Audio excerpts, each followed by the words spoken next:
Morning, good afternoon, good evening. तो आज जो हम लोग क्या करेंगे, वेरियस जो है कंजर्वेशन जो एफर्ट्स हैं गवर्नमेंट के द्वारा लगाई गई हैं, ठीक है, कंजर्वेशन जो प्रोजेक्ट्स हैं वेरियस एनिमल्स को प्रोटेक्ट करने के लिए, उनके बारे में देखेंगे, उनका मैकेनिज्म देखेंगे, किस किस तरह से कौन सा इंस्टीट्यूशंस हैं जो इन्हें लागू करते हैं, उनके रिजल्ट्स क्या हैं, उनके पर्पज़ क्या हैं, ये सारी डिस्कस करेंगे, ठीक है। जैसे lion project, lion, tiger, hangul, dolphin, tortoise, ये सारी चीज़ें हम देखेंगे, ठीक है। देखो, प्रोजेक्ट लायन के बारे में सबसे पहले हम देखते हैं। ये भी एक कंजर्वेटिव इनिशिएटिव है, किसके द्वारा? गवर्नमेंट ऑफ इंडिया के द्वारा। एम क्या किया गया है? प्रोटेक्टिंग और कंजर्विंग कौन से? Asiatic lion. तो ये लाइन किसके लिए? एशियाटिक लाइन्स के लिए। उनको कंजर्व करना है, और जहां वो रहते हैं उस एरिया को भी, उनकी हैबिटेट को भी कंजर्व करना है। वो क्या खाते हैं वो भी, उनका प्रे बेस भी। तो प्रोजेक्ट सीक्स टू एड्रेस क्या चैलेंजेस, क्या क्या फेस कर रही है ये स्पीशीज़, और इंश्योर करना है कि long term survival of lion के लिए, और इकोसिस्टम दे इनहेबिट्स, जिस इकोसिस्टम में वो रहते हैं उसको भी प्रोटेक्ट करना है, जो लायन है उसको भी प्रोटेक्ट करना है, वहाँ के हैबिटेट को भी, इकोसिस्टम को, उनके सर्वाइवल को, उनको जो चैलेंजेस फेस कर रहे हैं उनको हटाना है। तो इस सभी चीज़ों के लिए प्रोजेक्ट लायन। बैकग्राउंड क्या था? देखो, जो एशियाटिक लायन है ना, वो करंटली सिर्फ कहाँ पे रह गया है? कन्फाइंड टू जो गिर फॉरेस्ट नेशनल पार्क है, कहाँ पे है? गुजरात में, इंडिया में सिर्फ वहीं पे रह गया, और कहीं पे भी नहीं, ठीक है। अगर इसका हम पॉपुलेशन स्टेटस देखें तो 2000 अकॉर्डिंग टू जो 2020 का सेंसस है, उसके अकॉर्डिंग जो पॉपुलेशन है एशियाटिक लाइन की, वो इंक्रीज हुई है 674 इंडिविजुअल, इंक्रीज टू 674 इंडिविजुअल। अब ये एक सिग्निफिकेंट जो है कंजर्वेशन सक्सेस भी है। अब थ्रेट क्या है इसको? देखो, habitat fragmentation, human wild life conflict बहुत ज़्यादा है, पोचिंग एक है, डिजीज़, ये कुछ मेजर सर्वाइवल थ्रेट्स हैं जो लायन फेस कर रहा है करंटली। और एशियाटिक लायन सिर्फ कहाँ बच गया है? एशियाटिक लायन जो है सिर्फ इंडिया में बच गया, वो भी गिर नेशनल पार्क में। अब इनको प्रोटेक्ट करना है। देखो, प्रोटेक्शन के लिए लॉन्च किया गया प्रोजेक्ट क्या है? Project lion. ये अनाउंस किया गया था नरेंद्र मोदी के द्वारा। कब? 15 अगस्त के मौके पर, जो 2020 में, 4 साल हो गए, ड्यूरिंग इंडियन इंडिपेंडेंस सेलिब्रेशन के टाइम पे।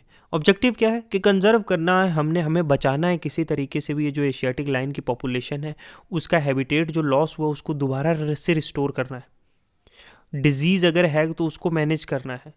ह्यूमन और जो वाइल्ड लाइफ के बीच में जो कंटिन्यूसली कन्फ्लिक्ट आती है, जो उनके बीच में डिस्प्यूट्स हैं, जो उनके बीच में कन्फ्लिक्ट्स हैं, उनको रिजोल्व करने की कोशिश करना है। तो ये कुछ स्कीम।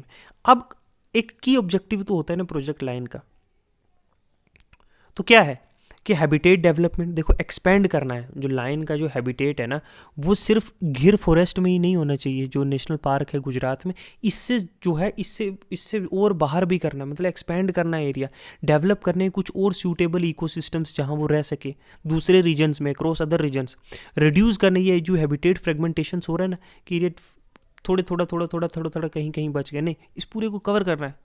रिस्टोर करना जो डिग्रेडेड, जो इकोसिस्टम पूरी तरह से ख़त्म हो चुका है, जहाँ अब ये लायन जो है अब सर्वाइव नहीं कर सकते, उसको दोबारा से रिस्टोर करना। ट्रांसलोकेशन एक इंपॉर्टेंट है, कि हमें रीलोकेट करना है इन लाइन्स को किसी दूसरी अल्टरनेट हैबिटेट में भी आउटसाइड गुजरात, ताकि जो रिड्यूस किया जा सके रिस्क अवर पॉपुलेशन का या डिजीज़ आउटब्रेक का गिर में। समझ लो, अगर गिर नेशनल पार्क में कोई बीमारी फैलती है, जैसे कोविड जैसे ह्यूमंस में फैला था, ऐसी कोई वायरल डिजीज़ फैलती है और पूरा गिर नेशनल पार्क के जितने भी एनिमल्स हैं वो मर जाएंगे, है क्या नहीं? तो ताकि इस बीमारी से बचने के लिए, कोई वायरल डिजीज़ से बचने के लिए दूसरी अलग अलग जगहों पे, ताकि ये बीमारी इसमें ना फैले एक दूसरे में, तो इसके लिए जो है इसको जो है ट्रांसलोकेशन जो है एक इम्पॉर्टेंट चीज़ है। फिर है, हमें ह्यूमन और जो वाइल्ड लाइफ का कन्फ्लिक्ट है उसको कैसे मिटिगेट करना है, कुछ स्ट्रेटेजीज डेवलप करनी है, मिनिमाइज़ करें, ताकि जो है जो कन्फ्लिक्ट्स हैं ह्यूमंस और लायंस के बीच में, एरियाज़ जो नियर है देयर हैबिटेट है, कुछ लोग तो उनके हैबिटेट के एरियाज़ के पास भी रहते हैं ना। अब लायन जो अटैक करेगा ह्यूमंस पे, तो ह्यूमंस चुप थोड़ी रहेंगे, वो अपने आप को डिफेंड तो करेंगे ना।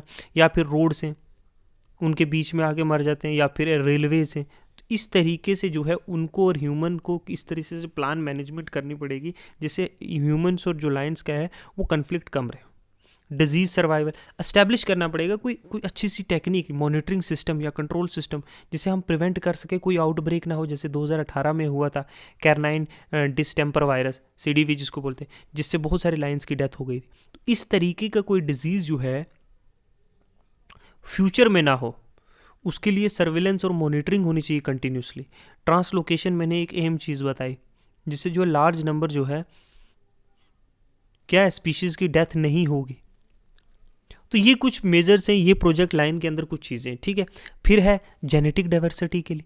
अब क्यों, कौन कौन सी चीज़ें इंपॉर्टेंट, देखो इंश्योर करें कि जेनेटिक डाइवर्सिटी हो बिटवीन द सेम स्पीशीज़ के अंदर होती है ना। जेनेटिक डाइवर्सिटी क्या होती है, अमंग स्पीशीज़। जैसे हम लोगों ने पढ़ा था बायोडाइवर्सिटी के चैप्टर में कि जेनेटिक डाइवर्सिटी क्या होती है, बिटवीन द स्पीशीज़ भी तो होती है ना जी। तो ये है कि ब्रीडिंग प्रोग्राम प्रिवेंट करनी, इन ब्रीडिंग, इन दोनों सेम स्पीशीज़ के बीच में अलग अलग डिफरेंट स्पीशीज़ में जो है, स्पीशीज़ सेम नहीं सॉरी, डिफरेंट लाइन्स के बीच में ब्रीडिंग हो, इंट्रा ब्रीडिंग। उससे क्या होगा, डिफरेंट स्पीशीज़ जो हैं, डिफरेंट जो है जेनेटिक्स जो है ट्रांसफ़र होंगे अक्रॉस, ठीक है। इकोसिस्टम बेस्ड अप्रोच, फोकस करना है हमने कंजर्व करने का पूरा इकोसिस्टम उस एरिया का। जैसे घिर का फॉरेस्ट है, वो पूरा इकोसिस्टम कंजर्व करने की कोशिश करनी है, rather than just line population.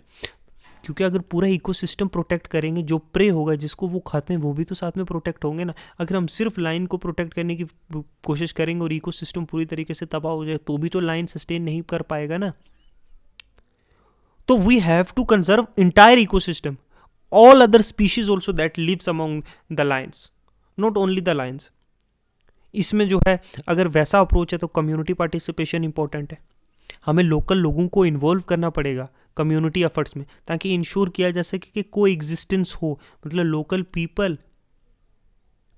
People and plus the Lions and other species can live together, not together means can को एग्जिस्ट। ये नहीं कि एक दूसरे को मारने पे तुले हुए हैं। एंड इकोनॉमिक बेनिफिट डेवलप करेंगे, जैसे इको टूरिज्म है और एम्प्लॉयमेंट है। जब लोग टूरिस्ट आएंगे ये चीज़ें देखने के लिए तो किसको फ़ायदा होगा, लोकल इकोनॉमी को फ़ायदा होगा, इन टर्म लोगों को फ़ायदा होगा ना। कैपेसिटी बिल्डिंग और रिसर्च, देखो साइंटिफिक रिसर्च होनी चाहिए, मॉनिटरिंग होनी चाहिए, मैनेजमेंट प्रैक्टिसेस होनी चाहिए, जिससे एक इफेक्टिव कंजर्वेशन हो सके एफर्ट्स। तो ये जो है, ये लाइन प्रोजेक्ट के जो है, जो गवर्नमेंट ने जो है यूज़ किया है, जो लॉन्च किया, उसमें उसके वेरियस जो कुछ एफर्ट्स हैं, जो कुछ ऑब्जेक्टिव है, जो कुछ एम है। नेक्स्ट है प्रपोज्ड एक्शन अंडर, देखो अंडर जो लाइन प्रोजेक्ट है उसके अंदर कुछ प्रपोज्ड एक्शन है, जैसे मॉडर्न टेक्नोलॉजी का यूज़ करना है कंजर्वेशन में, यूज़ ऑफ टेक्निक जैसे जीपीएस स्कॉलर्स। आपने रिसेंटली देखा होगा जब जो चीता का ट्रांसलोकेशन हुआ है इंडिया में, उसमें एक गले में एक जो है चिप होती है, वो ट्रैक करती है कि कहाँ पे उनकी लोकेशन, लाइव लोकेशन उसकी बताती रहती है, ठीक है। इससे जो है एनिमल्स को जो है हम लोकेट कर सकते हैं। ड्रोन्स का यूज़ किया जाए, एआई ड्रिवन मॉनिटरिंग सिस्टम हो जो ट्रैक करे लाइन्स की मूवमेंट, उनका हैबिटेट कंडीशंस कैसा है। इंफ्रास्ट्रक्चर डेवलपमेंट करना है, हमें वाटर होल्स बिल्ड करने हैं जहाँ से वो पानी पी सके, वाइल्ड लाइफ कॉरिडोर्स बिल्ड करने हैं जहाँ से वो इजीली मूव आउट कर सके एक दूसरी तीसरी जगह पे। प्रे बेस को सपोर्ट करता है, जो लाइन पॉपुलेशन जो न्यूली डेवलप हैबिटेट है वहाँ पे उतने प्रेज भी होने चाहिए जिससे उनका जो है उनका फूड हो सके। ट्रेनिंग प्रोग्राम, जो ट्रेन करने, फॉरेस्ट के जो ऑफिशियल्स हैं उनको ट्रेन करना है, जो वेटनरीज डॉक्टर्स हैं उनको ट्रेन करना है, जो कम्युनिटी के मेंबर्स हैं जो लाइन कंजर्वेशन में जो है उनको ट्रेन करना है। कैसे हम कन्फ्लिक्ट जो है man between man and animal की जो कन्फ्लिक्ट है उसको कैसे कम कर सकते हैं। तो ये सारी चीज़ें हैं। पोटेंशियल रीलोकेशन साइट क्या है, देखो ट्रांसलोकेशन साइट जो है बाकी जगह भी आइडेंटिफाई की गई हैं कि यहाँ पे भी अभी किया नहीं है ट्रांसफ़र, लेकिन आइडेंटिफाई की गई है कि सिंगल जगह पे रखना ख़तरा है। इसको जो है हम दो तीन जगहों पे जो है इन लोगों को डिस्ट्रीब्यूट करते हैं, ताकि जो अगर कोई डिजीज़ भी फैलेगी, बीमारी फैलेगी, इससे अफेक्ट नहीं होगा।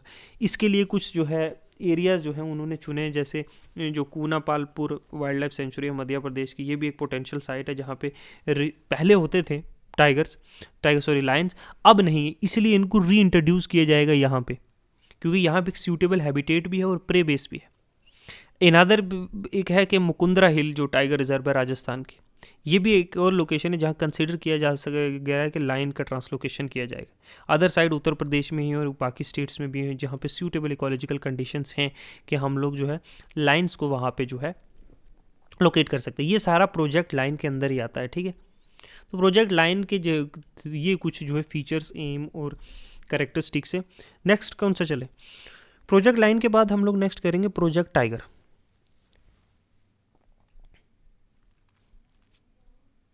प्रोजेक्ट टाइगर भी, ये भी एक वाइल्ड लाइफ जो कंजर्वेशन एफर्ट है, इनिशिएटिव है, जो गवर्नमेंट ऑफ इंडिया के द्वारा लॉन्च किया गया था 1973 में, इंश्योर करने के लिए कि सर्वाइवल हो बंगाल टाइगर का और इन इट्स नेचुरल हैबिटेट, वहीं पे मतलब जहाँ पे वो रह रहे हैं वहीं पे कंजर्व करना है, ये नहीं कि जू में ला के करना है।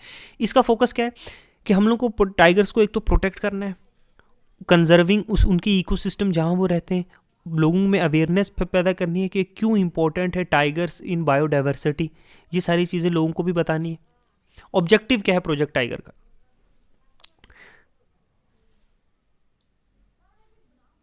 कि प्रोटेक्शन ऑफ टाइगर्स, पहली तो वही बात है ना। अब प्रोजेक्ट टाइगर्स का मेन इनिशिएटिव ये तो यही होगा ना कि हम लोग टाइगर्स की पॉपुलेशन को कैसे प्रोटेक्ट करना है, ठीक है, इंश्योर करना है कि एक वायबल पॉपुलेशन ऑफ टाइगर रहे हमेशा वाइल्ड में, ये इंडेंजर्ड ना हो या क्रिटिकली इंडेंजर्ड ना हो या एक्सटिंक्ट ही ना हो जाए पूरी तरीके से।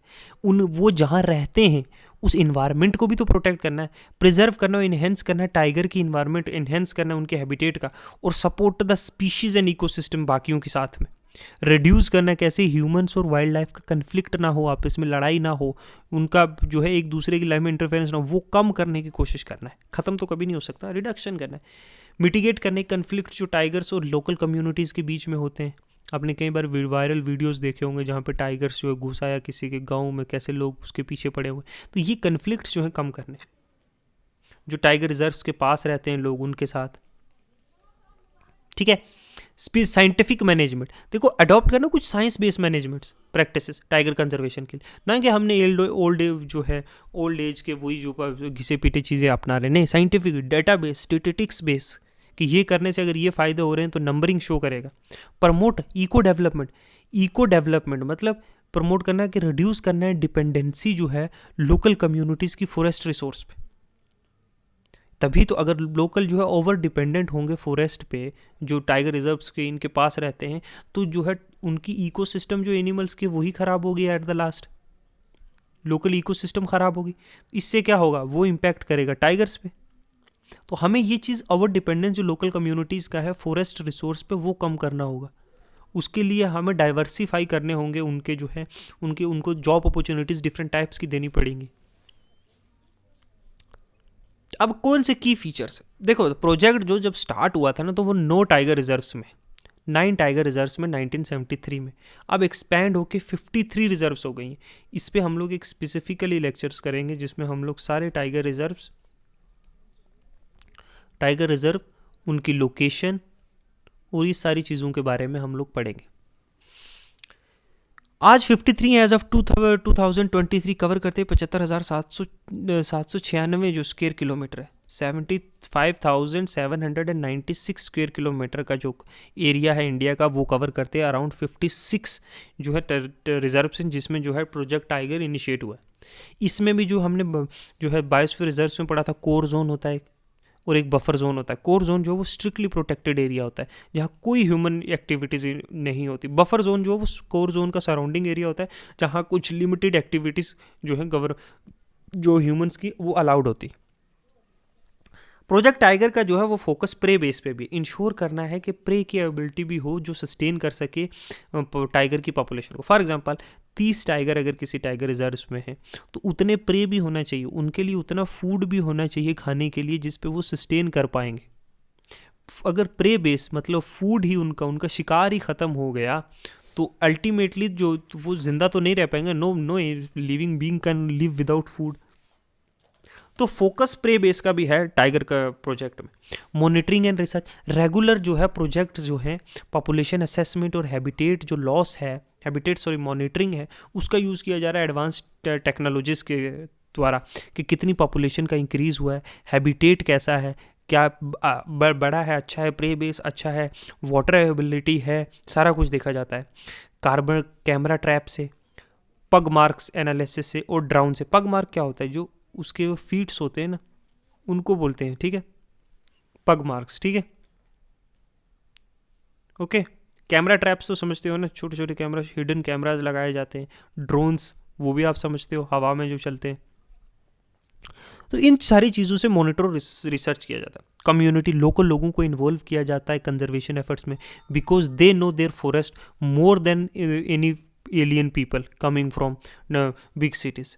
They know how to conserve these kind of forest. They know what kind of habitat they live in. They know which animal eats what kind of food. उनको एम्प्लॉयमेंट दी जाती है, उनको इको टूरिज्म इनिशिएटिव्स में involve किया जाता है. तो इस तरीके से community involvement is very necessary. Implementation authority कौन है?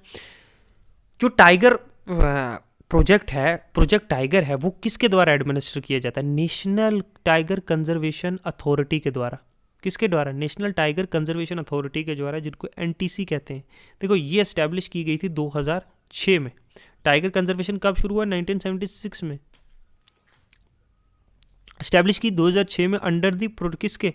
याद रखना, वाइल्ड लाइफ प्रोटेक्शन एक्ट के. वाइल्ड लाइफ प्रोटेक्शन एक्ट कौन सा? 1972 के अंदर जो है 2006 में जो है नेशनल टाइगर कंजर्वेशन अथॉरिटी को एस्टैब्लिश किया गया है.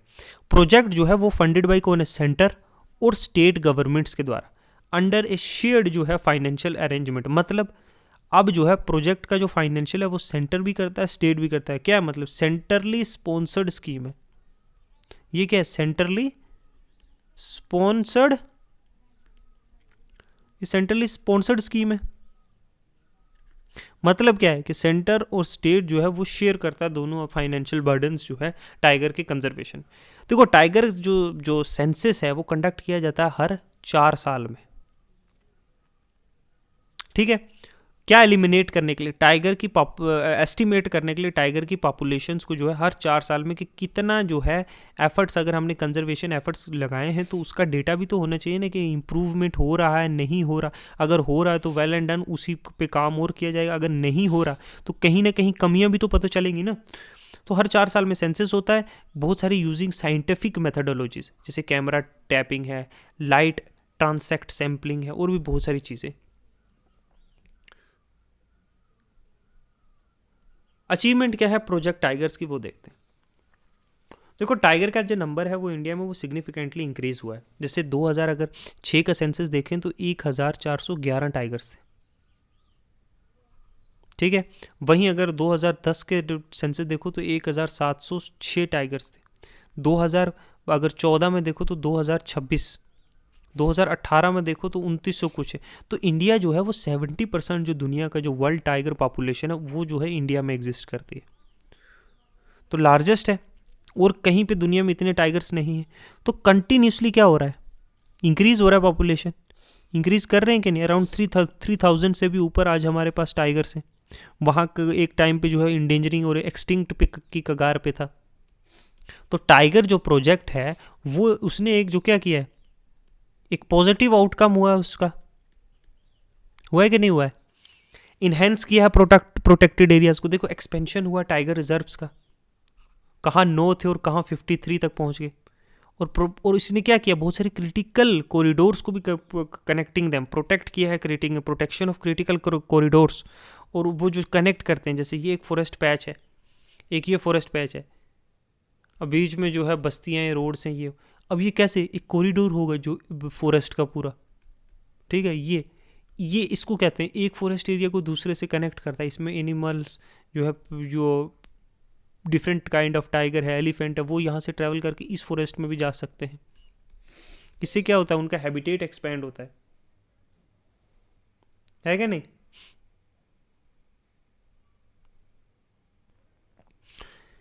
Global leadership in conservation. देखो, India is recognized as a globally for its success of tiger conservation. Eco tourism इससे बड़ा जो सस्टेनेबल टूरिज्म है वो भी इंक्रीज हुआ है. अराउंड द टाइगर रिजर्व, लोग टाइगर रिजर्व्स को देखने आते हैं, टाइगर्स को देखने आते हैं. ठीक है. इससे जो क्या हुआ है? इंक्रीज हुआ है. ठीक है.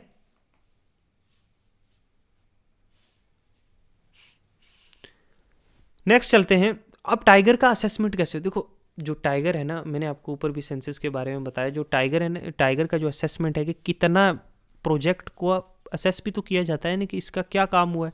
एक सिस्टमेटिकली एवेल्युएशन की जाती है टाइगर की पॉपुलेशन की. उसका हैबिटेट कैसा है, कंजर्वेशन जो मेजर या मॉनिटर किया जाता है, क्या वो हेल्दी इकोसिस्टम वैसा चल रहा है कि नहीं चल रहा है. ठीक है. तो ये सारी चीज़ें जो है देखी जाती हैं. और इंश्योर किया जाता है कि सर्वाइवल जो टाइगर्स का इन द वाइल्ड वो ठीक हो। इंडिया में जैसे ये कंडक्ट किया जाता है गाइडलाइंस के जो NTCA national tiger conservation authority और wildlife institution of India है, इन दोनों के जो है इन दोनों के साथ कंडक्ट किया जाता है थ्रू एक पीरियोडिक टाइगर सर्वेस भी किया जाता है। मैंने बताया हर 4 साल के अंदर होता है। ऑल इंडिया जो टाइगर एस्टिमेशन प्रोग्राम है उसके अंदर हमने देखा कंटिन्यूसली इंक्रीज होता है। 2022 में जो है होने वाला था indication of further growth of tigers number, क्या अब तो 22 में ना हो, कोविड की वजह से तो अभी एक्सटेंड हो गया था। अब कौन कौन सी मेथडोलॉजी है जिससे जो है टाइगर का असेसमेंट होता है? देखो टाइगर का जो असेसमेंट है ना, बहुत सारी मॉडर्न और साइंटिफिक टेक्निक्स का यूज़ होता है। इंश्योर किया जाता है कि एक्यूरेसी और रिलायबिलिटीज़ मिले, जैसे कैमरा टैपिंग। ये स्ट्रेटेजिकली जो है प्लेस किया जाते हैं कैमरास बहुत सारी जगहों पे ताकि कैप्चर की जाए, फ़ोटो खींची जाए, इमेज ली जाए किसकी, टाइगर्स की। फिर उनको एनालाइज किया जाएगा उनकी यूनिक स्ट्राइप पैटर्न्स को आइडेंटिफाई करने के लिए इंडिविजुअल टाइगर, क्योंकि हर टाइगर के जो बॉडी पे स्ट्राइप्स होते हैं ना, जो निशान होते हैं, जो वो होते हैं, वो सारे अलग अलग होते हैं। तो उससे जो है pug mark and scat analysis, traditional method जो ट्रैकिंग का है टाइगर का, यूजिंग पग मार्क और scat with the supplement with their modern DNA analysis for better accuracy. Pug marks के बारे में मैंने बताया, वो देखा जाता है। Line transect survey use to eliminate estimate prey abundance which indirectly indicate the health of tiger population. जो प्रे ना जो शिकार हैं वो कितने हैं, उससे भी इनडायरेक्टली इंडिकेट किया जाता है कि टाइगर की पॉपुलेशन कितनी होगी। अच्छा, फिर क्या है, हैबिटेट एनालिसिस, रिमोट सेंसिंग का यूज़ करके, सैटेलाइट इमेजनरीज, GIS टूल्स को यूज़ किया जाता है कि हैबिटेट की क्वालिटी कैसी है, जहाँ वो रह रहे हैं वो इन्वायरमेंट कैसा है, वो फॉरेस्ट कैसा है, रिजर्व कैसा है टाइगर रिजर्व, फ्रेगमेंटेशन कितनी हुई है, कितना पानी का रिसोर्स अवेलेबल। एम स्ट्राइप्स मतलब मॉनिटरिंग सिस्टम फॉर टाइगर है, जो इंटेंसिव प्रोटेक्शन और इकोलॉजिकल स्टेटस, इसका फुल फॉर्म। एक सॉफ्टवेयर बेस्ड टूल है जो असिस्ट करता है real time monitoring of tiger population और उसके हैबिटेट कंडीशन को। जो एम स्ट्राइप्स है रियल टाइम मतलब एकदम लाइव आपको बताएगा कि उसकी हैबिटेट अभी कैसी है, उसकी पॉपुलेशन कितनी है, टाइगर की पॉपुलेशन कितनी है, ये सारी चीज़ें। ठीक है, तो ये पूरा जो है इस तरीके से जो है सर्वे कंडक्ट होता है, जो बहुत लार्ज स्केल पे होता है ऑल ओवर द इंडिया, जहाँ जहाँ टाइगर्स का जो है। तो ये टाइगर प्रोजेक्ट है, इसके वेरियस एम, ऑब्जेक्टिव, कैरेक्टरिस्टिक्स जो हम लोगों ने पढ़ी। ठीक है, नेक्स्ट चलते हैं। नेक्स्ट है CATS। ये क्या है, cat assured time tiger standards. ये देखो एक इंटरनेशनल और एक रिकॉग्नाइज्ड जो है कंजर्वेशन टूल है, एक सर्टिफिकेशन सिस्टम, मतलब सर्टिफिकेट दी जाती है इंश्योर करने के लिए कि इफेक्टिव कोई मैनेजमेंट हो रहा है टाइगर हैबिटेट का। देखो ये प्रोवाइड करती है एक फ्रेमवर्क असेस करने के लिए, देखो मैनेज करने के लिए। प्रोटेक्टेड एरिया समझ लो कोई प्रोटेक्टेड एरिया, और ये जो सर्टिफिकेट अगर किसी को दी गई है तो इसका मतलब कि वो हाईएस्ट स्टैंडर्ड ऑफ कंजर्वेशन हो रहा है उस टाइगर रिजर्व। कोई भी टाइगर रिजर्व है वहाँ की अथॉरिटी होगी।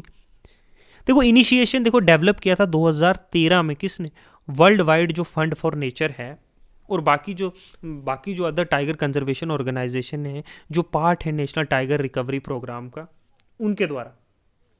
ठीक है, उनके द्वारा ये जो है किया गया था। ठीक है, इसका जो है इसका पर्पस क्या है, पर्पस ये है कि हम लोगों को to secure tiger population and their habitat by promoting, कैसे बेस्ट प्रैक्टिसेस प्रमोट करनी है प्रोटेक्टेड एरियाज में, जो टाइगर रिजर्व्स हैं वहाँ पे फोकस करना है। देखो इनिशियली क्रिएट किया गया था टाइगर रिजर्व्स के लिए, जो CAOTS है ये एप्लीकेबल था to is applicable to all species and habitat that require stringent conservation measure. अब जो है ना ये सभी स्पीशीज़ के लिए जिसको जो है कंजर्वेशन एफर्ट्स की, जिनको बचाने की बहुत ज़रूरत है, जो इंडेंजर्ड हैं या एक्सटिंक्ट होने वाले, उन स्पीशीज़ के लिए। अब सर्टिफिकेशन क्या, देखो प्रोटेक्टेड एरिया जो है ना उनको असेस किया जाता है, जैसे किसी tiger reserve, Mukundra tiger reserve, उसको असेस किया जाएगा। ठीक है, उसको देखा जाएगा कि बायोडाइवर्सिटी कितनी है, इन्वायरमेंट कंडीशन कैसा है, पोल्यूशन है कि नहीं, और भी बहुत सारी गाइडलाइंस है। अगर ये based on this adherence to CAOTS के जो स्टैंडर्ड्स हैं अगर वो सारे मीट करते हैं, और विच एम्फसाइज कि इफेक्टिव मैनेजमेंट होना चाहिए, कम्युनिटीज़ का इन्वॉल्वमेंट होना चाहिए, कंजर्वेशन का कितना सक्सेस हुआ, ये सारी चीज़ें होती हैं, तब जो है तब उसको एक सर्टिफिकेट दी जाती है। ठीक है, implementation of CATS, participation country जैसे India, Nepal, Bhutan, Bangladesh, Russia, China और बाकी अदर विच जिसमें टाइगर पॉपुलेशन है, वो इफेक्टिवली इंप्लीमेंट करते हैं ESCTS को प्रोटेक्ट। इंडिया में जो है सर्वल जो टाइगर रिजर्व्स हैं, सच एज जैसे जिम कॉर्बेट है जो कहाँ है, कॉर्बेट जो है टाइगर रिजर्व जो उत्तराखंड में है, या सुंदरबन जो वेस्ट बंगाल में है, ठीक है। अब उन्होंने ये अडॉप्ट किया COTS स्टैंडर्ड्स, जिससे क्या है इम्प्रूवमेंट जो है इम्प्रूव हुआ है मैनेजमेंट प्रैक्टिसेस। ये साइट जो है ना, ये बहुत रिगियस एवेल्यूएशन के थ्रू जाती हैं प्रोसेस के, फिर इनको रिकॉग्नाइज किया जाता है एक CATS सर्टिफाइड साइट। ओके, तो ये एक CATS जो है एक किस्म की गाइडलाइंस हैं। अगर इनको फॉलो किया जाएगा, अगर ये पास होती हैं ये रिजर्वायर्स कि ये चीज़ें इन्हें फॉलो की, कम्युनिटी को इन्वॉल्व किया, कंजर्वेशन जो है इंप्रूव हुआ है, वहाँ का इन्वायरमेंट, वहाँ का वाटर एबिलिटी, ये सारी चीज़ देखने के बाद तब उनको ये सर्टिफिकेट दिया जाता है। इससे ग्लोबल रिकॉग्नाइजेशन मिलती है, ऑब्वियस ही बात है, इससे टूरिज्म बढ़ता है, इससे जो है और फंडिंग मिलती है इंटरनेशनल, तो ये बड़े फ़ायदेमंद चीज़ है। नेक्स्ट एक चीज़ पढ़ते हैं हम लोग कि एशिया मिनिस्टीरियल कॉन्फ्रेंस, जो द एशियन मिनिस्ट्रियल कॉन्फ्रेंस है ऑन टाइगर कंजर्वेशन, ये एक हाई लेवल जो है क्या है प्लेटफॉर्म है, जहाँ पे मिनिस्ट्रीज जो हैं और रिप्रेजेंटेटिव जो हैं जो टाइगर रेंज कंट्रीज हैं, जहाँ पे टाइगर्स जो हैं एग्जिस्ट करते हैं, वो गैदर होते हैं और डिस्कस करते किस तरीके से स्ट्रेटजीज बनाते, किस तरह से कंजर्वेशन हो सकता है टाइगर्स का और उसके हैबिटेट का। ये कॉन्फ्रेंस जो है एम क्या किया है कि हम लोगों को इंटरनेशनल कॉपरेशन, हमें प्रोग्रेस को रिव्यू करना है, हमने फ्यूचर गोल सेटअप करने, किस तरीके से हम एक सस्टेनेबल वे में जो है टाइगर पॉपुलेशन को अक्रॉस एशिया जो है इंक्रीज कर सकते हैं, ठीक है। इसके बारे में ये अब की डिटेल देखो। ऑर्गेनाइज ये इवेंट जो है टिपिकली जो ऑर्गेनाइज किया जाता है टाइगर जो ग्लोबल टाइगर फोरम है उसके साथ कोलैबोरेट करके ना, लेकिन जो ग्लोबल टाइगर इनिशिएटिव या बाकी जो अदर प्लेटफॉर्म है जैसे वर्ल्ड बैंक के साथ, जो वर्ल्ड वाइड फंड है उसके साथ मिलकर 13 जो टाइगर रेंजेस हैं, कंट्रीज़ हैं, उनके साथ जैसे इंडिया, भूटान, कंबोडिया, जो चाइना, इंडोनेशिया, लाओ, मलेशिया, म्यांमार, नेपाल, ये सारी हैं, और इंटरनेशनल ऑर्गेनाइजेशन, NGO, बहुत सारे कंजर्वेशनिस्ट हैं जो वो भी इन्वॉल्व होते हैं, ठीक है। फ्रीक्वेंसी जो है ये पीरियडिकली मिलते रहते हैं, एड्रेस करने के लिए बहुत सारे एमर्जिंग इश्यूज जो आते हैं, रिव्यू करते हैं जो ग्लोबल टाइगर कंजर्वेशन है। फोकस एरिया इनका क्या है, इम्प्लीमेंट करना है जो ग्लोबल जो टाइगर कंजर्वेशन प्रोग्राम है, कैसे क्रॉस बॉर्डर जो कोलैबोरेशन होगा टाइगर्स के लिए और हैबिटेट कंजर्वेशन के लिए। मतलब अब टाइगर्स के लिए बाउंड्री थोड़ी, वो नेपाल भी जा सकता है, भूटान भी जा सकता है, बांग्लादेश भी जा सकता है, चाइना भी जा सकता है, तो ये जो है ताकि उन्हें कोई क्रॉस बॉर्डर जो है डिस्टर्बेंस ना हो, इस पे काम किया जाता है कि ईजी एक्सेस हो उनको। एड्रेस करने इश्यूज जैसे poaching, illegal wild trade, wild life trade है, या हैबिटेट जो उनका डिस्ट्रक्ट हो रहा है, चाहे वो डिफोरेस्ट्रेशन से हो रहा है, चाहे वो कार्बन से हो रहा है, चाहे CO2 से, या और डिस्ट्रक्शन से हो रहा है, किसी भी कारण से, उन चीज़ों को इशू करने के लिए, उन इश्यूज़ को रिजोल्व करने के लिए जो है ये जो है मिनिस्ट्रियल कॉन्फ्रेंस जो होती है एशिया। मेजर कॉन्फ्रेंस के आउटकम जो है 2010 में जो पीटरबर्ग में हुई थी टाइगर समिट, जो रशिया ने होस्ट की थी, ये पहली जो है फर्स्ट ग्लोबल समिट थी जो फोकस कर रही थी टाइगर कंजर्वेशन पे। एडॉप्टेशन हुआ था यहाँ पे ग्लोबल टाइगर रिकवरी प्रोग्राम का, GTPR जिसको बोलते हैं, setting the TX2 goal to double the tiger population by 2022। मतलब 2010 में ये हुआ था कि 2022 तक जो है हमने पॉपुलेशन जो है टाइगर्स की डबल करनी है रिस्पेक्टिव कंट्रीज में, जो इंडिया ने जो है सक्सेसफुली अचीव कर लिया। 2016 में जो है इंडिया में हुई, न्यू दिल्ली में ये कॉन्फ्रेंस हुई, रीअफ्रेम किया जो कमिटमेंट हमने किए थे GTPR में टाइगर कंजर्वेशन का, जो रिकवरी का प्रोग्राम, इंडिया ने अपना सक्सेस शेयर की टाइगर कंजर्वेशन में, और एम्फसाइज किया कि टेक्नोलॉजी का यूज़ बहुत इंपॉर्टेंट है और लोकल कम्युनिटीज़ जो वहाँ रहती हैं उनका इंगेजमेंट भी। इसने हाईलाइट किया कि नीड है एक रिबस्ट ट्रांस बाउंड्री कंजर्वेशन मेजर की, अक्रॉस जो कंट्रीज़ जो है वहाँ पे टाइगर कंजर्वेशन के लिए एक रिबस्ट चीज़ होनी चाहिए, एक प्रोग्राम होना चाहिए, कोई मेजर्स होने चाहिए। 2022 की जो कॉन्फ्रेंस है वो वर्चुअल हुई थी due to Covid and various reason. यहाँ पे फोकस था कि पोस्ट TX2, मतलब अब पॉपुलेशन डबल करने के बाद का एजेंडा, जैसे 2022 की डेडलाइन अप्रोच हो रही थी कि टाइगर की पॉपुलेशन X2 करनी है, डबल करनी है, और डिस्कस किया गया कैसे सस्टेनेबली जो है टाइगर की पॉपुलेशन को जो है अब बढ़ाना है, और जो नए चैलेंजेस आ रहे हैं इनकी पॉपुलेशन में जैसे क्लाइमेट चेंज है उनसे कैसे टैकल करना है, ठीक है। तो ये सारी डिटेल्स थी A to Z जो है टाइगर, जो प्रोजेक्ट टाइगर है उसके बारे में, ठीक है। प्रोजेक्ट लाइन और प्रोजेक्ट टाइगर हम लोगों ने जो है कर लिया। इससे ज़्यादा जो है आप लोगों को देखने की ज़रूरत नहीं है। नेक्स्ट चलते हैं प्रोजेक्ट एलिफेंट। देखो जो प्रोजेक्ट एलिफेंट है वो भी एक सेंट्रली स्पॉन्सर्ड स्कीम है, मतलब लॉन्च की गई है गवर्नमेंट ऑफ इंडिया ने 1992 में, कि जो इसका कॉस्ट है वो शेयर करेगी स्टेट गवर्नमेंट्स और सेंटर गवर्नमेंट्स जो है इक्वली, या फिर जिस तरह से भी गवर्नमेंट का रेशो होगा, 60-40 है, 50-50 है, या फिर 70-30 है, जैसे जैसे मर्जी है, ठीक है, जैसा भी होगा। ये किस लिए? प्रोटेक्ट करने के लिए एलिफेंट्स को और उसके हैबिटेट को मिटिगेट करने के लिए। ह्यूमन एलिफेंट कन्फ्लिक्ट बहुत सारे होते हैं, आपने देखा ट्रेन से आगे टकरा गया हाथी। इंश्योर करने के लिए एक long term survival of species का वाइल्ड में। इंडिया में जो है ये लार्जेस्ट पॉपुलेशन है एशियन एलिफेंट की। स्पीशीज़ वो जो इंडेंजरिंग है, इंडेंजर्ड कैटेगरी में है IUCN के रेड लिस्ट में। तो ये एक नेशनल प्रायोरिटी बनती है इसको कंजर्व करना। अचीवमेंट क्या है इस प्रोजेक्ट के? देखो सिग्निफिकेंट रिडक्शन हुआ है पोचिंग में। इलीगल जो आइवरी ट्रेडिंग होती है, जो हाथी के दांत की ट्रेडिंग होती है ना, उसकी जो है क्या है, उसका जो ट्रेड होता है, तो उस पर बहुत हद तक हमने रोक लगाई है इस प्रोजेक्ट के बाद। जहाँ वो रहते हैं उसके देखो जो डिग्रेडेड हैबिट था उसको हमने रिस्टोर किया। बेटर मैनेजमेंट होने लगा हाथी की जो एलिफेंट कॉरिडोर से जिससे हाथी ट्रैवल करते हैं। कन्फ्लिक्ट में देखो डिप्लॉयमेंट किया गया अर्ली वार्निंग सिस्टम, और क्रिएट किया एक कंपनसेशन मैकेनिज्म क्रॉप लॉसेस के। जो एलिफेंट जो है डिस्ट्रक्शन कर देते हैं ना क्रॉप्स की, उसके लिए कंपनसेशन मैकेनिज्म किया है। अर्ली वार्निंग सिस्टम बताया गया कि एलिफेंट्स आ रहे हैं या कुछ है, डिस्ट्रक्शन जो किया जाता है उनके द्वारा वो भी है। कन्फ्लिक्ट मैनेजमेंट का ये बहुत बड़ा है। Awareness generation, greater understanding communities के बीच में कि इकोलॉजी का क्या रोल है, एलिफेंट का क्या रोल है, इकोलॉजिकल रोल ऑफ एलिफेंट्स, उनका क्या रोल है इस बायोडाइवर्सिटी को प्रोटेक्ट करने के लिए, उसके लिए एक अवेयरनेस फैलाई गई है इस प्रोजेक्ट के द्वारा। कुछ की फीचर्स देखते हैं।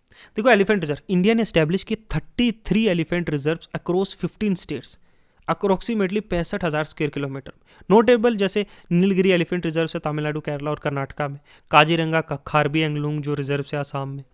अच्छा, मयूरभंज एलिफेंट है उड़ीसा में रिजर्व से। ये इस तरह के एलिफेंट रिजर्व्स जो हैं अक्रॉस द कंट्री बनाए गए हैं प्रोटेक्ट करने के लिए। एलिफेंट जो है कॉरिडोर्स फोकस किया गया वो रिस्टोर करने के लिए। ये 101 एलिफेंट कॉरिडोर जहाँ से जो है मूवमेंट होती है उनकी, ताकि जो है फैसिलिटेट करते हैं सेफ मूवमेंट बिटवीन हैबिटेट्स, एक हैबिटेट से दूसरे हैबिटेट में मूव कर रहे हैं, तो उसके लिए जो वो रास्ते कॉरिडोर्स बनाए गए। ये नहीं जाके रेल की पटड़ी में टकरा गए या हाईवेज पे डिस्टर्बेंस क्रिएट कर रहे हैं, उनसे डेथ भी होती है, इंजर्ड भी होते हैं। उस तरीके से ह्यूमन कन्फ्लिक्ट अवॉइड करने के लिए। लीगल प्रोटेक्शन, एलिफेंट जो है वो प्रोटेक्टेड है शेड्यूल 1 किसके, वाइल्ड लाइफ प्रोटेक्शन एक्ट 1972 के, क्योंकि एलिफेंट को रिकॉग्नाइज किया गया as a national heritage animal India का। Funding mechanism, financial support provide की गई है स्टेट के द्वारा, ताकि इनके जो जहाँ वो रहते हैं उस इन्वायरमेंट को, उस हैबिटेट को इम्प्रूव किया जाए। Anti poaching rules and guidelines measures, conflict mitigation, उनको कैसे कम किया जाएगा ह्यूमन जो कन्फ्लिक्ट होता है एनिमल्स के साथ, ठीक है। ऑब्जेक्टिव क्या है? देखो ऑब्जेक्टिव तो सीधा है कि एलिफेंट को कंजर्व करना है, प्रोटेक्ट करना है ये वाइल्ड एलिफेंट को, उनके हैबिटेट को, उनके कॉरिडोर को। ह्यूमन एलिफेंट कन्फ्लिक्ट कम करना है, रिड्यूस करना है जो कन्फ्लिक्ट एनिमल्स और लोकल कम्युनिटीज़ के साथ होते हैं, मैनेजमेंट करके, अवेयरनेस प्रोग्राम यूज़ करके, केयरिंग ऑफ कैप्टिव एलिफेंट जिन्हें पकड़ के रखा हुआ है, इंश्योरिंग के जो वेलफेयर हो, जो डोमेस्टिकेटेड एलिफेंट है फॉर एग्जाम्पल जो सर्कस में यूज़ होते हैं या दूसरी जगहों पे, वो प्रॉपरली रेगुलेट किया जाए, उनकी लिविंग कंडीशन को इंप्रूव किया गया, यानी उन पे जुल्म होता रहे, उनको मार कुटाई किया नहीं। रिसर्च और एजुकेशन, साइंटिफिक स्टडीज़ होनी चाहिए एलिफेंट्स पे, कैसे प्रमोट करना है अवेयरनेस, इकोलॉजिकल इंपॉर्टेंस उनका क्या है एलिफेंट्स का जो है नेचर में, कम्युनिटीज़ को इन्वॉल्व करना है। सॉरी, इम्प्लीमेंट स्ट्रेटजी, देखो हैबिटेट रिस्टोरेशन ये भी इंपॉर्टेंट है। वेलफेयर ऑफ कैप्टिव जो हमने देखा है कि इन्फोर्स करने कुछ गाइडलाइंस इनके लिए जो एलिफेंट रखे गए हैं लोगों के द्वारा डोमेस्टिकेट के, उनका प्रॉपर केयर हो, उनका हेल्थ प्रॉपरली मॉनिटर किया जाए, वेटरनरी सर्विसेज प्रोवाइड किया जाए। Research and monitoring, advance technology जैसे रेडियो कॉलरिंग, GS मैपिंग जिससे ट्रैक किया जाए एलिफेंट्स की मूवमेंट को। अवेयरनेस कैंपेन, एजुकेट करनी है कम्युनिटीज़ के क्यों इंपॉर्टेंट है एलिफेंट, और इंकरेज करना है कि दोनों को एग्जिस्ट करें आपस में।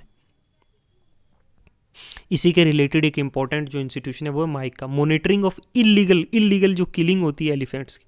ये प्रोग्राम जो एस्टैब्लिश किया गया है under convention of international trade in endangering species of flora and fauna.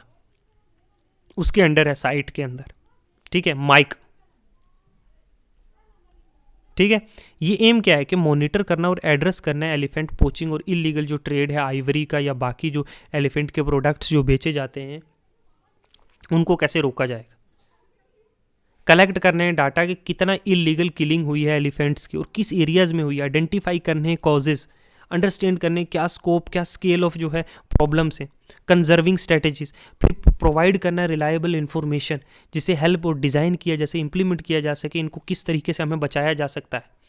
Inform decision making, देखो गाइड करता है साइट के डिसीजंस को, रेगुलेट करता है आइवरी ट्रेडिंग को कैसे बैन किया जाएगा, कैसे बंद किया जाएगा, कैसे रोका जाएगा उनके ट्रेंड और एविडेंसेस के हिसाब से। स्ट्रेंथ करनी है एबिलिटीज़, कंट्रीज़ की एबिलिटीज़, कंट्री के पास इतनी एबिलिटी भी तो होनी चाहिए कि वो मैनेज और प्रोटेक्ट कर पाएँ अपने एलिफेंट पॉपुलेशंस को।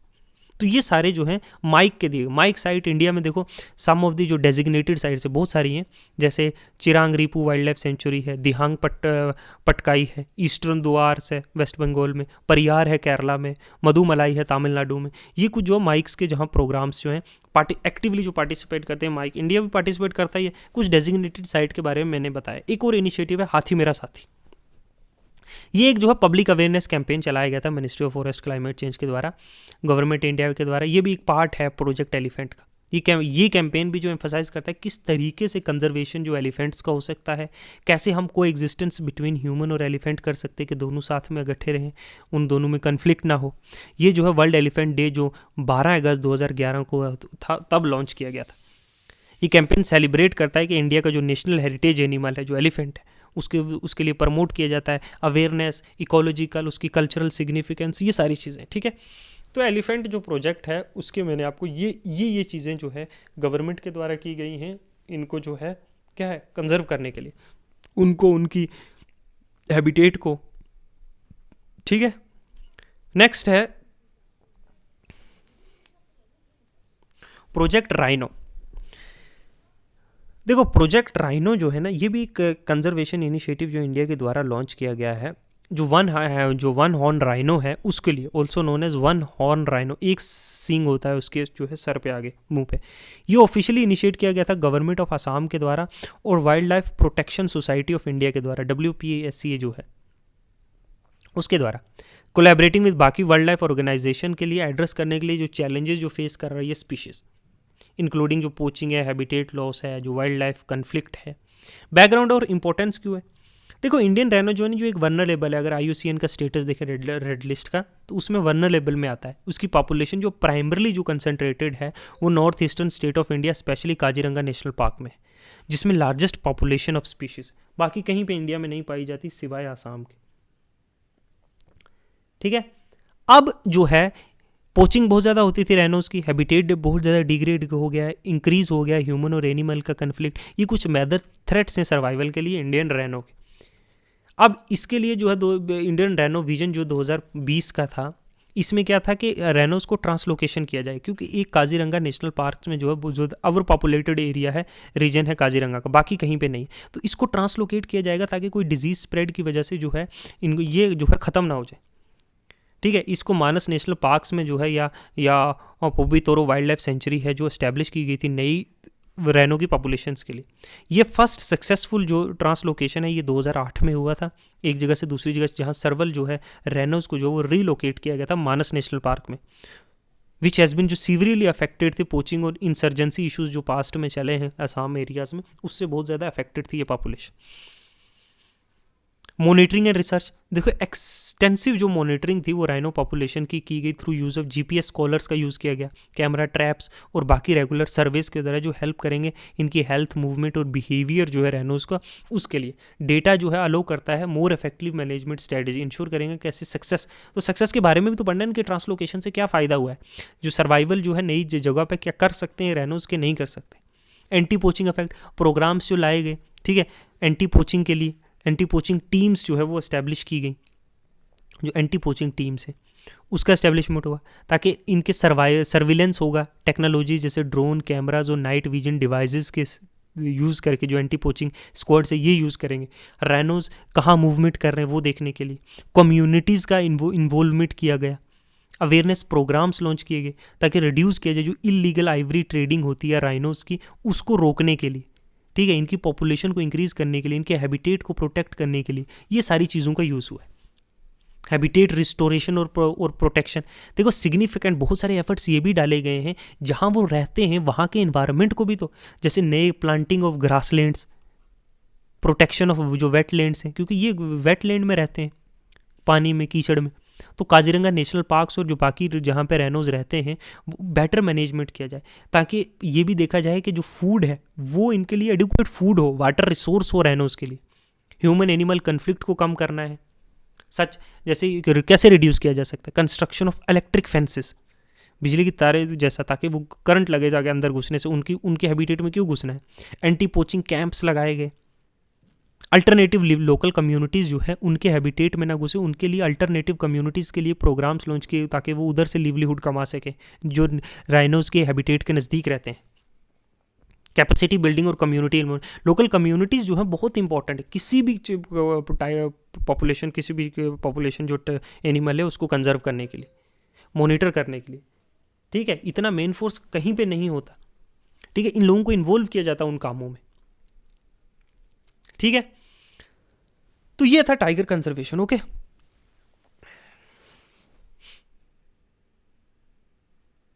नेक्स्ट चलते हैं, प्रोजेक्ट जो वल्चर है उसको पढ़ते हैं। प्रोजेक्ट वल्चर, देखो वल्चर जो है इंडिया, जो प्रोजेक्ट जो है वो ऑफिशियली 2006 में गवर्नमेंट ऑफ इंडिया के द्वारा लॉन्च किया गया था। किसके साथ कोलैबोरेट करके, मुंबई जो नेचुरल हिस्ट्री सोसाइटी है और wildlife institution of India और RSPB मतलब royal society of protection of birds, इनके साथ जो है कोलैबोरेट करके, और बाकी जो सर्वल कंजर्वेशन एजेंसीज हैं इनके साथ मिलके गवर्नमेंट ऑफ इंडिया ने जो है 2006 में जो है प्रोजेक्ट वल्चर जो है उसको जो है इनिशिएट किया था।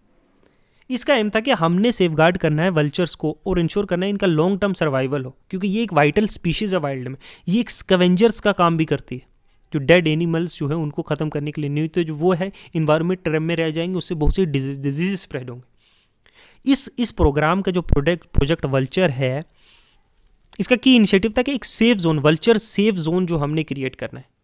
ये एक सिग्निफिकेंट पार्ट था, creation of vulture safe zone areas, जहाँ पे वल्चर पॉपुलेशन जो है वो थ्राइव करेगी बिना किसी एक्सपोज, कोई हार्मफुल ड्रग का एक्सपोज ना हो उसको, क्योंकि वो तो डेड एनिमल्स को खाते हैं ना।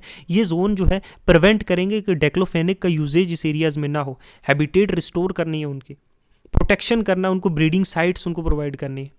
बहुत सारे ऐसे जोन्स जो हैं वो इस्टेब्लिश किए गए उत्तराखंड में, राजस्थान में, मध्य प्रदेश में, जहाँ वल्चर पॉपुलेशन जो है बहुत ज़्यादा कंसनट्रेटेड है। रिसर्च एंड मॉनिटरिंग, देखो सैटेलाइट टैगिंग हुई, कैमरा ट्रैप्स, फील्ड सर्वे किए जाएंगे, ट्रैक और मॉनिटर किया जाएगा किस तरह से वल्चर की पॉपुलेशन मूव कर रही है, उनकी कितनी पॉपुलेशन हुई है। वल्चर नेस्ट मॉनिटरिंग करी जाएगी, वल्चर्स के नेस्ट्स की असेस किया जाएगा कि वो ब्रीडिंग कितनी हो रही है, उनका सक्सेसफुल ब्रीड हो रही है, डिटरमाइन किया जाएगा उनकी हेल्थ कैसी है वाइल्ड पॉपुलेशन की। अवेयरनेस कैंपेन्स, प्रोटेक्ट, देखो ये प्रोजेक्ट इन्वॉल्व करता है कि एजुकेशन प्रोग्राम्स यूज़ किए जाएंगे फार्मर्स के लिए, वेटनरीज के लिए और जनरल पब्लिक्स के लिए, कि रिड्यूस करने वो ड्रग का यूज़ जो हार्मफुल है इनके एनिमल्स के लिए। इंश्योर करना है कि मेलॉक्सियम और बाकी जो वल्चर फ्रेंडली ड्रग्स हैं एज एन अल्टरनेटिव, जो डेक्लोफेनिक है, जो लाइव स्टॉक के ट्रीटमेंट्स के लिए, जो एनिमल्स के ट्रीटमेंट में यूज़ होती है, उसका यूज़ ना किया जाए, क्योंकि ये जो है इनके लिए बड़ा ही खतरनाक है इनके लिए, है ना। कैप्टिव ब्रीडिंग प्रोग्राम, देखो पकड़ के उनको ना एस्टैब्लिश किए जाएंगे कुछ ब्रीडिंग वल्चर्स जो है अंडर कंट्रोल कंडीशंस के अंदर, इनकी पॉपुलेशन को इंक्रीज़ करने के लिए, और पोटेंशियली उसको बाद में रिलीज़ कर दिया जाएगा, इनको यहाँ पाला जाएगा फिर रिलीज़ किया जाएगा। यहाँ कोई इनके कुछ सेंटर्स है आसाम, राजस्थान, उत्तराखंड में, जो इंडेंजरिंग स्पीशीज़ जो है इसको खासकर इसको ध्यान में रखते हुए बैन किया गया। डेक्लोफेनिक का बैन 2006 में जो इंडिया ने बैन कर दिया यूज़ ऑफ डेक्लोफेनिक किसी भी वेटनरी इंडस्ट्री में, और इसका यूजेज जो है इलीगल डिक्लेयर कर लिया। Continue for सर्वल year, project vulture जो वो उसको मॉनिटर और इन्फोर्स करेगा, जो प्रोजेक्ट वल्चर है वो, ठीक है, इसके बैन को, और इनकरेज करेगा कि उसकी जगह जो है मेलॉक्सियम यूज़ किया जाए, एक जो है अल्टरनेटिव है डेक्लोफेनिक की जगह, ठीक है, ताकि जो ये इसमें क्या लो टॉक्सिसिटी है टू वल्चर्स। 8 जो स्पीशीज़ हैं टारगेटेड हैं और जो या इनडायरेक्टली इम्पैक्ट हुई हैं प्रोजेक्ट वल्चर से, वो इंडियन वल्चर जिनका जो ये क्रिटिकली इंडेंजर्ड है, एक टाइम पे बहुत कॉमन होती थी इंडियन सब कॉन्टिनेंट ने, लेकिन ये इंडियन वल्चर्स ने बहुत सफ़र किया, सिग्निफिकेंट इनकी पॉपुलेशन डिक्लाइन हुई है डेक्लोफेनिक्स की वजह से, क्योंकि ये पॉइजनिंग है और इनका हैबिटेट लॉस हुआ है। फिर क्या है, वाइट रम्प्ट जो वल्चर है ये भी क्रिटिकली इंडेंजर्ड है। ये वाइट रम्प जो है ये one of the most affected population है डेक्लोफेनिक पॉइजनिंग की वजह से। और इनका नंबर जो है ड्रामेटिकली जो है कम हुआ है। फिर है सिलेंडर बिल्ड वल्चर, ये भी क्रिटिकली इंडेंजर्ड है। तो क्रिटिकली इंडेंजर्ड है, ये भी एक सीवियरली इम्पैक्ट हुआ है फिर से उसी से, ठीक है।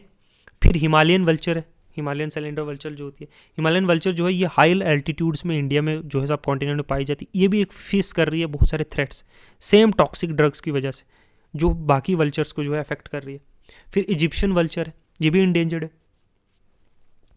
While not severely critically endangered नहीं है, लेकिन इजिप्शियन वल्चर स्टिल फेस कर रही है। इनका पॉपुलेशन लगातार कम हो रहा है, क्योंकि जहाँ ये रहते हैं उनका जो हैबिटेट है वो बहुत ज़्यादा डिस्ट्रक्शन हुआ है पॉइजनिंग की वजह से।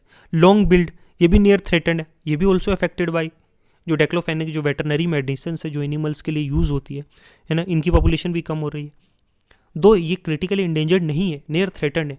फिर क्या है, साइनेरिस वल्चर, ये लीस्ट कंसर्न है, ये फाउंड पर्टिकुलरली जो नॉर्थन पार्ट है सब कॉन्टिनेंट का वहाँ पाई जाती है ना, इन्हें भी बहुत फ़ायदा हुआ है इस conservation efforts. Red headed vulture, देखो ये क्रिटिकली इंडेंजर्ड है, इनका जो लाल कलर का जो है इनका सर होता है, ठीक है, ये फेसिंग थ्रेट फ्रॉम पॉइजनिंग, बाकी जो बिजली की तारें उनसे लग जाती हैं, इनका हैबिटेट डिस्ट्रक्ट हो गया है, टावर बिल्डिंग और से बहुत सारी चीज़ें बनाने से इनका भी सिग्निफिकेंट पॉपुलेशन डिक्लाइन हुआ। तो ये कुछ 8 वल्चर्स हैं जिनको बहुत फ़ायदा हुआ है इस कंजर्वेशन प्रोजेक्ट से, और ये प्रोजेक्शन इन 8 के अंदर एक अम्ब्रेला की तरह काम करता है इनकी प्रोटेक्शन के लिए, ठीक है। तो ये थी, ठीक है। अब देखते हैं हम लोग ये डिफरेंट प्रोजेक्ट्स हम लोग पढ़ रहे हैं। प्रोजेक्ट हमने पढ़ा अभी वल्चर्स का, अब देखते हैं हंगुल। देखो हंगुल जो है ना, ये भी गवर्नमेंट ऑफ इंडिया जो है और वाइल्ड लाइफ इंस्टीट्यूशंस के द्वारा जो कोलैबोरेशन में लॉन्च किया हुआ एक प्रोजेक्ट है। इसका एम है कंजर्व करना जो क्रिटिकली इंडेंजर्ड जो हंगुल है, हंगुल डियर ऑल्सो नहीं, इसको कश्मीरी स्टैग भी बोलते हैं, ठीक है। ये state of Jammu and Kashmir का जो है स्टेट एनिमल भी है। हंगुल जो है एक सब स्पीशीज़ है, कश्मीरी जो रेड डियर थी उसका एक सब स्पीशीज़ है। ये एक नेटिव हिमालयन रीजन में particularly Kashmir valley Jammu and Kashmir में पाई जाती है, ठीक है। हंगुल जो है स्टेट बर्ड भी है जम्मू एंड कश्मीर का, और इसको क्लासीफाई कर दिया जाता है critically endangered as per the IUCN जो है उसकी रेड लिस्ट के द्वारा, क्योंकि ये रैपिडली इसकी पॉपुलेशन डिक्लाइन हो रही है। इसका habitat loss, poaching, disease, human wild life conflict, बहुत सारे रीजन से हंगुल की पॉपुलेशन कुछ लास्ट फ्यू डेकेड में बहुत ड्रास्टिकली डिक्रीज हो गई है, और अब सिर्फ कुछ कश्मीर वैली के कुछ स्मॉल एरियाज़ में जो है ये रह गई है, बाकी जो है पूरी तरीके से ख़त्म हो चुकी है, ठीक है। ये प्रोजेक्ट लॉन्च किया गया था। फिर प्रोजेक्ट टर्टल है एक, ठीक है, आप इसको अगर और डिटेल वाइज पढ़ना चाहते हो तो पढ़ सकते हो, ठीक है। ये भी एक कंजर्वेशन इनिशिएटिव से लॉन्च किया गया था इंडिया के द्वारा, जो ओलिविया रिडल जो सी टर्टल है, ठीक है, जो most common sea turtle species है found along the Indian coastline में। ये प्रोजेक्ट जो है इसको इन सी टर्टल्स को जो है प्रोटेक्ट करने के लिए उनके नेस्टिंग साइट्स जहाँ वो इंश्योर कर सकें कि वो सेफली हैच कर पाएँ, क्योंकि पानी से निकल के यहाँ पे जो है अंडे देते हैं। जो थ्रेट्स फेस कर रहे हैं, जो ह्यूमन एक्टिविटी जैसे पोचिंग, फिशिंग, हैबिटेट डिस्ट्रक्शंस की वजह से, एसिडिफिकेशंस की वजह से, पोल्यूशन की वजह से जो इस तरह डिसरप्शन हो रहा है, मरीन इकोसिस्टम में सी टर्टल्स एक क्रूशल रोल प्ले करते हैं मेंटेन करने के लिए हेल्दी कोरल रीफ्स या सी ग्रास बेड्स हैं। ओवरऑल जो बैलेंस ऑफ जो मरीन फूड वेब है उसमें ये एक अहम रोल प्रोवाइड करते हैं। होएवर ये न्यूमरस थ्रेट्स फेस कर रहे हैं, उनकी पॉपुलेशन बहुत ज़्यादा डिक्लाइन हुई है रिसेंट टाइम पे, तो इसलिए ये प्रोजेक्ट लॉन्च किया गया ताकि जो है इनको थ्रेट जो है थ्रेट मैनेजमेंट हो सके, ठीक है, एक सेफ इन्वायरमेंट जो है क्रिएट किया जा सके इनके जो है सर्वाइवल के लिए, ठीक है। हंगुल है, ये है। ऑब्जेक्टिव क्या है कि हमें जो है प्रोटेक्शन ऑफ नेस्टिंग साइट्स कैसे प्रोटेक्ट किया जा सकता है। कुछ की नेस्टिंग साइट्स हैं सी टर्टल्स की, जो इंडियन कोस्ट लाइन है जो इंडिया की है ना, जैसे उड़ीसा है, आंध्रा है, तमिलनाडु है, केरला है, इन एरियाज़ में, ठीक है, जहाँ लार्ज नंबर ऑफ टर्टल्स जो हैं वो आते हैं नेस्ट करने के लिए। इंश्योर किया जाए कि सेफली वो हैच कर सकें, ठीक है। इंश्योर किया गया सेफली जो है ये अंडे दें, हैचिंग करें ड्यूरिंग जो क्रिटिकल स्टेज होता है इनका नेस्टिंग का और हैचिंग का। मॉनिटर किया जाए, प्रोटेक्ट किया जाए इनको अंडे को प्रीडेटर्स की से, ह्यूमन इंटरफेरेंस से, प्रिवेंट किया जाए इलीगल ट्रेडिंग जो होती है। लोग इनको इनके एग्स को, शेल्स को ट्रेडिशनल मेडिसिन्स में यूज़ करते हैं लोग। ह्यूमन एनिमल कन्फ्लिक्ट कम किया जाए। देखो मिनिमाइज़ करना है एक्सीडेंटल किलिंग सी टर्टल्स का, फिशिंग ऑपरेशन के दौरान इनको पकड़ना नहीं। प्रमोट करना है फ्रेंडली फिशिंग प्रैक्टिसेस, क्रिएट करनी है अवेयरनेस अमॉन्ग जो है फिशिंग कम्युनिटीज़ के बीच में, कि इनको आइडेंटिफाई करना है, लोगों को बताना है कि ये चीज़ें हैं, ये क्रिटिकल इंडेंजर्ड है, अगर ये फिशेज नेट्स के अंदर आती भी हैं तो इन्हें दोबारा से छोड़ दिया जाए पानी में, ठीक है। ये अवेयरनेस से ही होगा ना लोगों के बीच में, ठीक है। इनकी इकोलॉजिकल सिग्निफिकेंस बतानी पड़ेंगे लोगों को। इनको जो है मरीन जो फूड वेब है, फूड चेन है, उसमें इनकी क्या वैल्यूज़ है, ये लोगों को समझानी पड़ेगी, तभी तो होगा ना। ठीक है, तो ये जो है डिफरेंट काइंड ऑफ जो प्रोजेक्ट्स लॉन्च किए गए हैं, जो कंजर्वेशन जो है एफर्ट्स जो हैं गवर्नमेंट के द्वारा और वेरियस एनजीओज़ के द्वारा जो है लगाए गए हैं, ये प्रोजेक्ट्स जो हैं हेल्प करेंगे इन एनिमल्स को। किस तरीके से हेल्प करेंगे, क्या इनका एम है इन प्रोजेक्ट्स का, क्यों, why these projects were initiated, इनके बारे में हम लोगों ने डिस्कस किया। ठीक है, बहुत सारी इसमें फैक्चुअल चीज़ें भी हैं, बहुत सारे इसमें जो है अंडरस्टैंडिंग के लिए भी हैं, कंसेप्चुअल क्लैरिटी के लिए भी हैं। तो ये सारी चीज़ें हम लोगों ने एक जगह पे जो है समराइज़ करके पूरे तरीके से जो है डिस्कस कर ली। ठीक है, अगर आपको इसको सही से समझना है तो 1 से 2 या 3 बार आपको इसको देखना पड़ेगा। बहुत से कुछ इंपॉर्टेंट चीज़ों को नोट करिए। ठीक है, इसको 2 से 3 बार रिवाइज करिए, then you will clearly get the picture why these things are important, क्यों क्या इनका इकोलॉजिकल सिग्निफिकेंस है, इसको ये भी आपको भी तो देखना है ना, वाई दे आर इम्पोर्टेंट। ठीक है, बहुत सारे जो की स्पीशीज़ हैं, बहुत सारे जो की स्टोन स्पीशीज़ हैं, बहुत सारे एंडेमिक टू स्पेसिफिक एरियाज हैं। ठीक है, बायोडाइवर्सिटी के लिए ये इंपॉर्टेंट है कि नहीं, फूड चेन के लिए ये क्यों इंपॉर्टेंट है, ये कुछ चीज़ें जो है आप खुद से कनेक्ट कर सकते हो। ठीक है, तो आज इतना ही रखते हैं। Thank you, good bye.